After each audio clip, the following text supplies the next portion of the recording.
What is going on, everyone, and welcome back to the channel. I hope you're all doing well. Now, today I've got for you just one story from r/best of Redditor updates, but I'm going to give you a little bit of a warning here, a trigger warning as well. There are some very serious themes throughout this one and events that take place. I don't really want to sugarcoat it more than that, but you can probably tell from the title and thumbnail of this one that this is a very serious story. There is, however, a relatively positive update to this one, which we'll of course get into. But for now, sit back, relax, drop a like on this one if you do go on to enjoy the story. As always, get ready to give your comments down below and subscribe if you're new.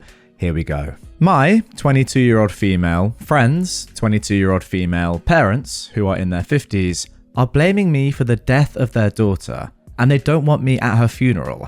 How do I talk to them? The original post for this one came on November the 7th, 2024. Rosie and I grew up together since kindergarten in a conservative area, and she has pretty conservative parents. Rosie was very introverted when I met her. It took weeks for her to talk to me in a normal volume. In contrast, I was a very loud and outspoken child, and over the years it rubbed off on her. Her parents are very nice people and have never said it to my face, but I know they thought and think that I'm a bad influence on her. We were in the same school until we were around 14, when she moved away and we lost contact for a while. Neither of us had smartphones back then. We'd email every month or so, but she had very limited computer time as well. When we were 18, we got into the same college and reconnected, although we didn't see each other often because her studies were very demanding. We weren't as close as before, but we still talked a couple of times a month. I still considered her an important friend. 2 years ago, she got her first boyfriend, Darius, and it was obvious she'd never been happier. I'd never met him in person, but have only heard good things from her. Her family knows about him and approves of their relationship, but around 2 months ago, she found out that he'd been secretly filming their sexual activities and posting them on porn sites. He didn't censor her face, and he'd amassed a not insignificant number of followers from these videos. She was mortified and heartbroken, but didn't want any of their mutual friends knowing, for fear that people in real life could potentially search and see these videos. Since their social circles are very intertwined, she had no one to confide in, and I was one of the few people who knew. She stressed that her parents could not find out. They were under the assumption that both her and Darius were Christians and were saving themselves for marriage. And if they did, they would likely cut her off financially. Her mutual friends with Darius did not know what happened, just that she dumped him and it didn't work out. She was very depressed and suicidal afterwards. And having dealt with depression and suicidal thoughts myself, I took her out almost daily to check on her and so that she could have someone to vent to. Her other friends noticed that she was down, but she attributed it to dealing with the breakup and the stress of impending exams. I don't know what the exams are supposed to be called in English, but it's something like the bar exam for lawyers. It's a big deal. The day she died, I went to pick her up from her dorm for dinner, but she didn't answer her phone or the door. She lives in a single room. I don't want to go into details, but I was the one who found her. She didn't even leave a note. I had to call her parents and tell them about it. When they came, her mum started shouting that I was a bad influence, that I gave her depression, and implied that I drove her to unalive herself. I heard through the grapevine that Darius told her parents they were only on a break and were working things out, and he's been comforting her parents and helping organize her funeral/memorial. I am disgusted. I want to tell her parents, but I don't want to tarnish Rosie's memory. I also don't think her parents will believe me. I'm not invited to her funeral, and I'm wondering if I should go anyways. I want to see her one last time, but I'm afraid I might cause a scene if I go. I also haven't cried once since the incident. I think I may still be in shock. I'm waiting for the grief to hit me, but it still hasn't yet. I feel like I'm supposed to be traumatized, but all I feel is numb. I don't know if this is the right sub for this. I usually read stories like this in r/best of Redditor updates. Never expected to be the one posting. OP actually posted this on r/relationship advice. But I'm looking for advice on whether to go to the funeral, whether to approach her parents, or confront Darius. And if so, how? And I guess just how to navigate this whole situation emotionally. Please let me know if this is the wrong sub to post in, and I'll post it elsewhere. And I know that Reddit is the first to suggest therapy. I'm on it. I can't afford individual therapy, but I'm on a wait list through my university's mental health program.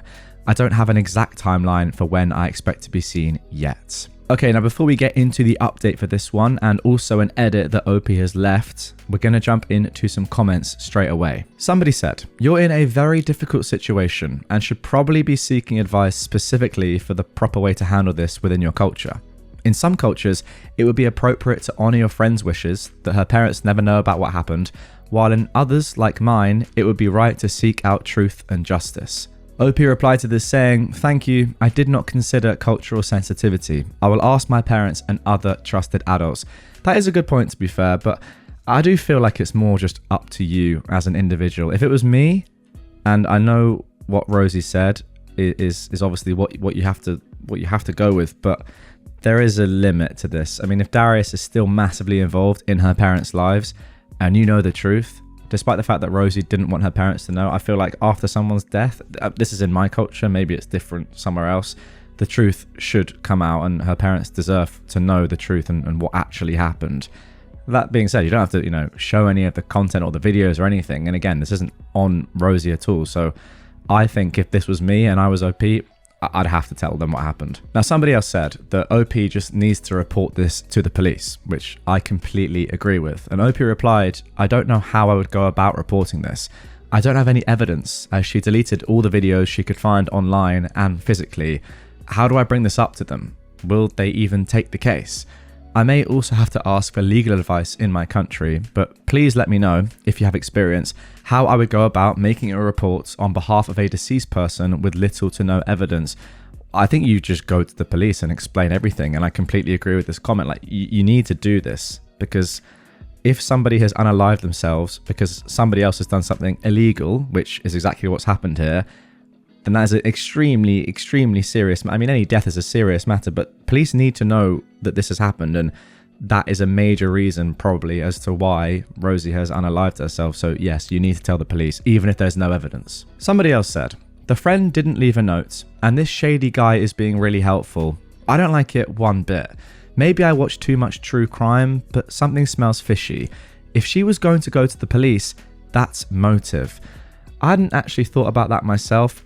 I don't want to jump to that conclusion. It sounds a little bit too far-fetched for me, but I mean, you never know. Once again, this is why you have to get the police involved, because who knows what they might uncover. You might not have all the evidence yourself, which is fine, but other people will have things. There'll be text messages, etc. Like, you got to start the ball rolling here.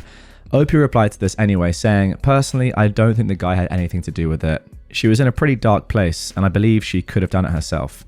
She lives on campus in a girls' dormitory that has a security guard and does not let any guests in unless accompanied by the student themselves. They made an exception for me because we told the guard she was dealing with mental health issues and I was allowed to go in to check on her daily. We also gave them Darius's specific photo to let them know not to allow him to enter." I think he's just trying to keep up appearances as the charming, sensitive guy we thought he was. Also makes for a good sob story, as someone above mentioned, but I'll look into it to see if it is possible to report him. Yeah, I don't think I'd go as far as I said to think that he was involved in this in any way, but he also was involved in this because he knows that by doing what he's done, that has at least a small bit and is probably a massive reason as to why this has happened. So even if he wasn't physically involved, what he's done is illegal, and if this came out, he'd be in a world of trouble. Somebody else added, "I don't think you'd be dishonoring her legacy by telling her parents the truth. You would be protecting it and her parents from Darius. I agree with another commenter that his helpfulness and the lack of a note do not add up. Almost no one doesn't leave a note. I'd go to the police. In the US, sharing prom without consent is a crime in some states." It's actually worth me adding as well. I'm saying this from a UK perspective where this is definitely a crime. OP replied, "We're not in the US, but it is a crime here as well. I'm going to seek legal advice after applying to all the kind people on here." Maybe that's true, actually. Maybe I need to think about that a little bit more. I'm interested to see what you guys think, but the lack of a note is telling. Again, though, I don't think that just because there isn't a note means that she didn't do this herself. Who knows? We don't know, but let's carry on. Finally, one other commenter said, "Depending on where you live, Darius could be charged with causing her death." Exactly, that is my exact point. I would seek advice from law enforcement. In most places, it's not legal to secretly film someone like that and post it. Since that directly led to her death, it's possible he could be charged, but you would need to have some sort of proof. even text messages or something between you and your friend, and then let them investigate. I also want to add to that you wouldn't need to have any sort of proof. Like, just get the ball rolling. As I said, there will be proof out there in some sort of regard. It doesn't have to be directly between you and Rosie or something that you, OP, are involved in. Like, there will be some evidence out there, I'm pretty sure, that will, show that Darius has done what he's done. OP says, I don't think I have enough proof. Her having deleted everything she could find when she found out makes it hard for us to get proof now. I wish she would have kept the evidence, but I can't blame her at all for being emotional in the moment and not thinking clearly. Again, I disagree. You yourself don't have enough proof, yes, but that doesn't mean that the police can't, find deleted recordings or go through people's phones and find things. And yes, there has to be, grounds for that. But I think with a death, who knows? I think that's enough of an event to happen that they could do something like this, or again, at least start a legal proceeding. Okay, so that is what the people of Reddit had to say after the original post. And then OP left this edit. I tried replying to all the comments, but I got a little bit overwhelmed.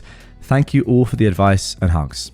I want to clarify a few things and share what I've decided so far. Thanks to all your help. Rosie deleted all the videos she could find when she found out, and we talked mostly in person. I have some text from her saying how betrayed she felt and how exhausting it was keeping up appearances and pretending to be fine, but nothing concrete. I have decided not to go to the funeral. I want to respect her parents' wishes, and it probably wouldn't end well anyways. I'm working on finding out who else Rosie told. She said she only told 2 other high school friends. I did some Instagram sleuthing, and I believe I found one of them. I sent a message asking to talk about Rosie, but she hasn't responded yet. Again, I don't know if this is on you to do this, OP. I feel like this is a police matter. Let them do this sort of thing. This is potentially a murder inquiry going on here, right? This is above your level, but I respect it nonetheless. After the funeral, OP continues, I want to tell Rosie's parents part of the truth so they can have some closure and kick Darius out of their lives. I want to punch his face in. Seriously. I hope to enlist the help of Rosie's other friends who have more credibility with her parents. So far, I'm thinking of telling them that Darius filmed her in the shower without her consent and posted that. That way it's 90% the truth and I wouldn't have to reveal that they had sex. I will leave the decision to pursue things legally up to them. I'll still try to reply to comments, but I need a small break for now. Talking about this is pretty mentally draining. Thank you all again. So there we go. That is it in its entirety for the original post. But 1 month later, on December the 6th, 2024, we got this update. Firstly, some info that is relevant to the update. Rosie and I grew up in religious families, but both deconverted around high school. She wasn't religious for the duration of her relationship with Darius, but her parents believed she was still Christian. I know firsthand how damaging purity culture can be, and that was why Rosie did not want people, and her parents in particular, finding out about her having had sex, even if that seems normal for most college students. Also, I said in my last post I was very loud as a child. That was true. I was feisty and kind of obnoxious, but my personality did a 180 in high school when I got diagnosed with depression and anxiety. Now I'm introverted and do not have many close friends. I reached out to Rosie's high school friend Maggie, who I believe she also confided in about the Darius incident. Rosie had also told Sophie, another high school friend. The 3 of us swapped stories and ended up reaching out to Gwen, Rosie's best friend in college. Gwen was doing an exchange program overseas at the time of Rosie's death, and she had no idea all this had been going on. Rosie had been telling her everything was fine and that she broke up with Darius, but, quote, didn't want to talk about it and that it was mutual. We decided to tell Rosie's parents an abridged version of the truth. We told them she was filmed in the shower instead of during sex, because we felt that where we go from here is ultimately their decision and we shouldn't make it for them. Gwen is on good terms with her parents and met with them to tell them in person. Thankfully, they believed her right away. With Rosie's parents' blessing, Gwen blew up all of their group chats, telling people what Darius had done. She also spread the abridged version. Within a couple of hours, Darius's ex, Nora, who was 21 from about 3 years ago, reached out to Gwen to say that she had also been filmed without consent and was too scared to say anything before. Nora made an official statement with our school, and the school is investigating Darius. Nora and Rosie's parents have also gone to the police. Nora had more solid evidence against Darius, so hopefully they'll convict him. Unfortunately, this meant we had to come clean about what Darius had actually filmed. Rosie's parents weren't as mad as I feared and didn't hold our abridging the truth against us. To be honest, that doesn't actually massively surprise me because, as you mentioned earlier, OP, they now have some more closure and also a reason as to why this has happened. Imagine they didn't have this reason. I'm not getting away from the fact it's completely disgusting, but in a sort of weird way, I feel like now that they know this, they can understand the reason for Rosie doing this more, and they're not left with too many questions rather than answers. Like, this has sort of given them a reason as to why this happened, as disgusting as it is. Anyway, let's continue. There's no verdict as of now. The legal system works surprisingly slowly, and personally, I suspect Darius will get at most a slap on the wrist because his parents are well off and well connected. On the bright side, his social reputation is completely ruined. Most people trusted Gwen and Nora's statements and gave Darius hell. He took a leave of absence from the school and he'll likely have to go to college overseas if he ever wants to graduate, because everyone in their major knows about it now. Some alumni from their field even caught wind and got involved. It's really very chaotic. I've asked Gwen not to involve me in any of this, besides giving the police any evidence I have and maybe being called to witness, of course, because my mental health has taken a huge hit from all of this and I don't have the energy to keep up with all the details. I have asked her to give me any significant updates though.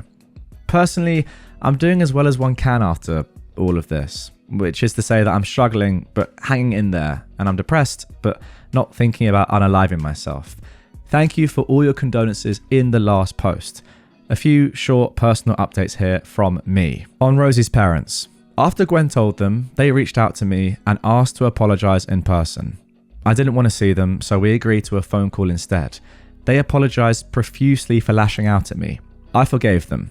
They didn't know what was going on. I was hurt, but they had just lost their daughter and were understandably very emotional. I probably won't have much to do with her parents going forward.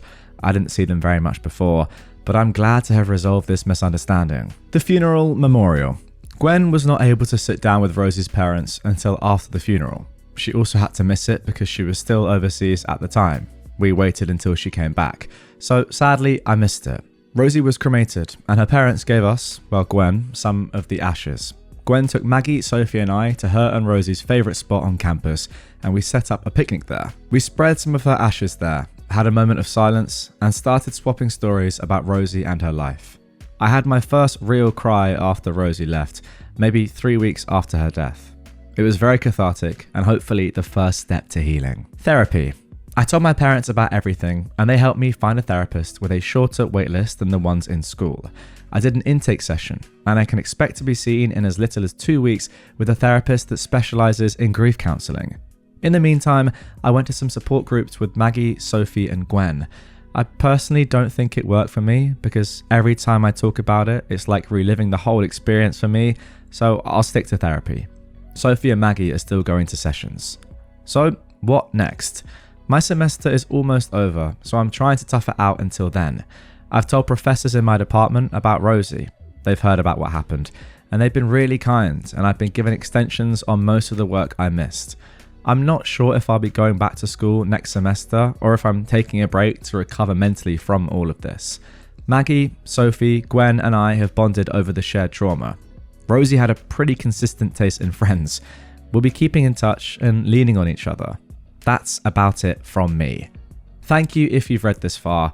Typing this out helped. Okay, and before I give my comments on all of this, let's jump into some comments. Somebody said, "Gosh, take care of yourself. You've certainly been through the ringer. I'm glad you got the apology and realization they were wrong. Now you need space and time to heal." OP replied, "Thank you. My main goal was not to get an apology, but I appreciated the closure I got. No hard feelings towards them. I absolutely cannot imagine losing a child." And finally, somebody else said, "Sometimes a public shaming is more brutal than prison time. The internet is forever." As you said, he's dropped out of school and won't be able to get a job in his chosen career, and I suspect many people will make sure he can't find decent work elsewhere. People still bring up Brock Turner all the time and share his image. Heck, he was added to a law textbook if I remember correctly. I think he does have a job, but it's not a great one. I haven't seen anything recently about him. He goes by his middle name now. Yeah, I think I saw that actually the other day. I believe I saw that he does go by his middle name, or at least he's changed his legal name. I'm sorry about the loss of your friend. I wonder if your country has revenge prawn laws. Maybe you guys can work towards getting it out on the books. If you don't, I'm sure there are plenty of people who are willing to help. And OP has replied, I'm glad people are willing to believe Rosie and Nora. Sometimes people don't believe victims, especially with a person who is as good as faking being a kind person like Darius was. Yes, we do have revenge prawn laws. Rosie's parents are handling it right now, and I haven't been involved. Okay, and there we go for the story. To be honest, the last line of this is the most positive line in the entire post, and it fills me with the most hope for this whole event going forward. Like pretty much the whole time that I was reading this, as you guys could probably work out, although I wasn't like forcing it down your throats, I just wanted this to go to the police as quickly as possible. Like, there's been a death, and there are big reasons as to why this death has occurred that the police do not know. You just got to go to the police. To be honest, I don't even know if it necessarily matters if Rosie's parents know. I will say I wasn't shocked by their reaction when they found out because, as I said I'm sure they were actually relatively content with the reason behind this, in the sense that they weren't to blame or they didn't realize what had happened. Like, not that it's a good thing, of course, but sometimes it's better just to have that clarity, I suppose.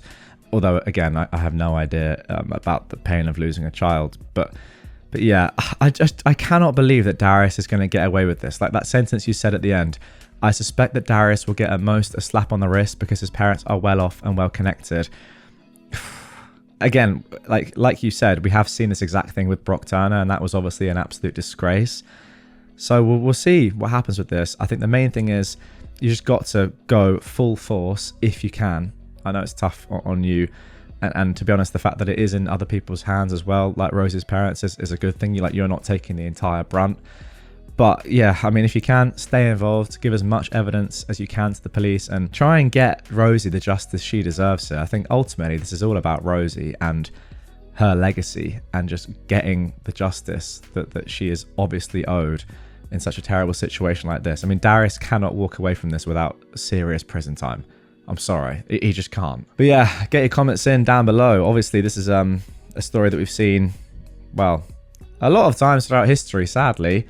Probably most prevalently with the Brock Turner case, but you guys let me know. What do you think's going to happen? What do you think OP should do? What do you think should happen to Darius? As always, I'm very interested in your thoughts, but yeah, there we go. That is going to do it for this one. Crazy story, but again, I just hope there's some serious and significant justice that comes out of this, at least to give a slight positive ending.